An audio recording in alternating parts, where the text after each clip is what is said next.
గత 4 రోజులుగా వెండి ధరలు కిలోకు సుమారు 16,000 వరకు పెరిగిన నేపథ్యంలో ఇన్వెస్టర్లు లాభాల బుకింగ్కు మొగ్గు చూపడంతో ఈ రోజు ధరల్లో స్వల్ప సవరణ కనిపించింది. ఈ ధరల తగ్గుదల వెండి మార్కెట్లో తాత్కాలిక దిద్దుబాటుగా విశ్లేషకులు భావిస్తున్నారు. తాజా ధరల ప్రకారం ఈ రోజు వెండి ధర కిలోకు 2,52,000గా నమోదైంది.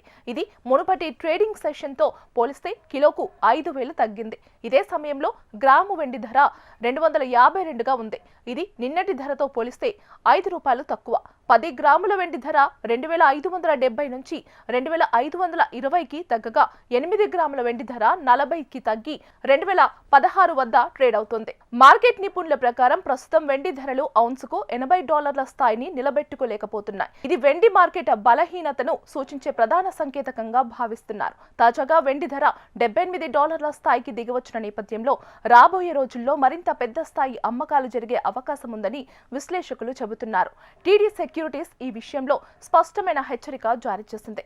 మార్చి ఫ్యూచర్స్ లో వెండి ధరలు ఔన్సుకు $40 వరకు పడిపోవచ్చనే అంచనాతో బ్యాంక్ స్వల్ప వైఖరిని తీసుకున్నట్లు వెల్లడించింది. టీడీ సెక్యూరిటీస్ లో సీనియర్ కమోడిటీ స్ట్రాటజీస్ అయిన డేనియల్ వెండి మార్కెట్ పై పెద్ద షార్ట్ పొజిషన్ తీసుకున్నారు. ఆయన మార్చి సిల్వర్ ఫ్యూచర్ ను ఔన్సుకు $78 వద్ద షార్ట్ చేసి ప్రత్యక్ష లక్ష్యంగా $40ని నిర్దేశించారు. అంటే రాబోయే 3 నెలల వ్యవధిలో వెండి ధరలు దాదాపు సగానికి తగ్గవచ్చని ఆయన అంచనా.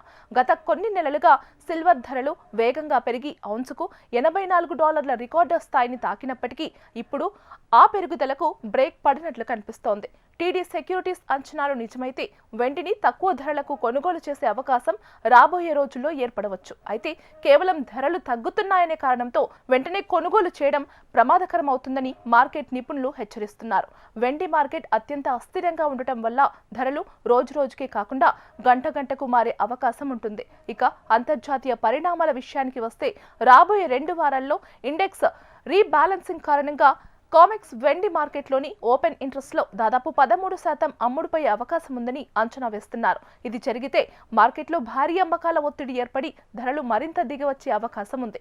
అదనంగా అమెరికాలో ట్రంప్ ప్రభుత్వం వెండిపై సుంకాలు విధించినందున భయంతో గత కొన్ని నెలలుగా పెద్ద మొత్తంలో వెండి అమెరికాలోనే నిలిచిపోయింది. అయితే అలాంటి సుంకాలు విధించబడవని టీడీ సెక్యూరిటీస్ విశ్వాసం వ్యక్తం చేసింది. ఈ అనిశ్చితి తొలగిన వెంటనే అక్కడ ఆగిన వెండి అంతర్జాతీయ మార్కెట్లోకి తిరిగి ప్రవేశిస్తే సరఫరా పెరిగి ధరలపై మరింత ఒత్తిడి పడవచ్చని విశ్లేషకులు భావిస్తున్నారు.